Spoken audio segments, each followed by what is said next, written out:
जल रंग तथा तेल रंगों में हम देख सकते हैं कि क्या क्या अंतर हो सकते हैं।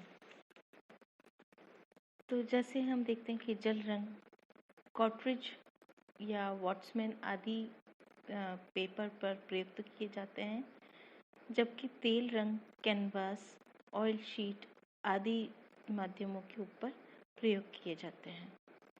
दूसरा हम देख सकते हैं कि जल रंगों में लाइट टू डार्क ट्रीटमेंट होता है और तेल रंग में डार्क टू लाइट ट्रीटमेंट हम करते हैं। इसी प्रकार जल रंग चित्रण के लिए राउंड ब्रश का उपयोग हमें करना चाहिए और तेल रंग के चित्रों के लिए फ्लैट ब्रश या हॉग हेयर या सिंथेटिक जो ब्रशेस आते हैं उस प्रकार के ब्रश काम में लिए जाने चाहिए। और जल रंग चित्रण में हाईलाइट दिखाने हेतु कागज का जो रंग होता है, ओरिजिनल जो रंग होता है, वो खाली सफ़ेद ही छोड़ देते हैं और तेल रंग में हाईलाइट का काम सबसे अंत में करते हैं और उसके बाद हल्के रंग से वो दर्शाया जाता है।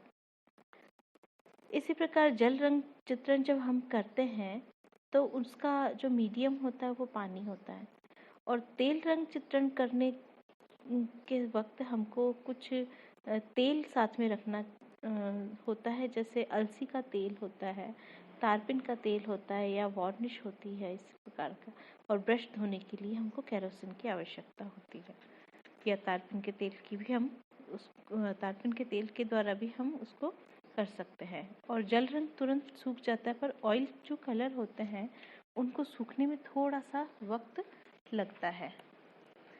इसी प्रकार जल रंग से मिलता जुलता एक और माध्यम है वॉश चित्रण।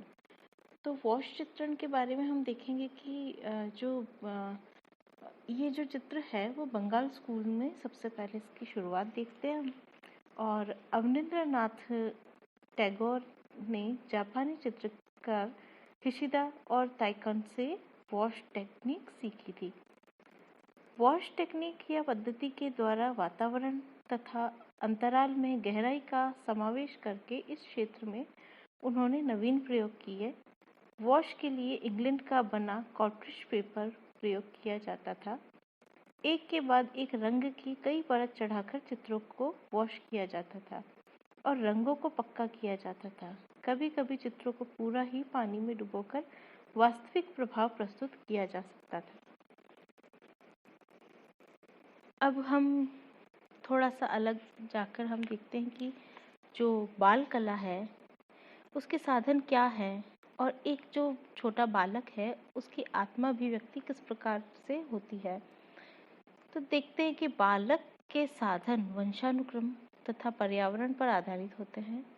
बालक जब सबसे पहले अपने नेत्र खोलता है तो अपने माता पिता चारों ओर के वातावरण से वह प्रभावित होकर धीरे धीरे प्रेरणा प्राप्त करता है और उसी प्रेरणा के आधार पर वह अनुकरण करना प्रारंभ कर देता है, जिसके अंतर्गत मिट्टी की विविध आकृतियां बनाना, कागज, दीवार अथवा फर्श पर पेंसिल, कोयला या रंग से कुछ भी उसको स्क्रम्बल करना होता है और उसके बाद धीरे धीरे वो चित्रों में निरूपित करता है और वो सबसे पहले अपने सबसे करीबी लोगों को ही चित्रित करना सीखता है।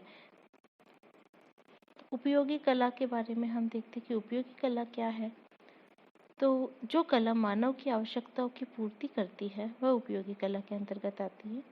जैसे हम देखते हैं कि बर्तन बनाने वाला है, ये भवन निर्माण है, वस्त्र निर्माण है, ये सब कुछ उपयोगी कला के अंतर्गत आती है।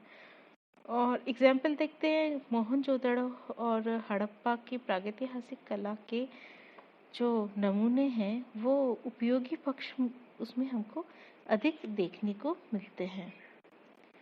इसी प्रकार एक और प्रश्न आता है, रिलीफ किसे कहते हैं। तो मूर्ति में त्रिआयामी प्रभाव होता है, किंतु जब पीछे से आधा भाग सपाट तथा सामने का आधा भाग त्रिआयामी प्रभाव प्रस्तुत करता है उसे रिलीफ कहते हैं। भारतीय भित्ति चित्रों में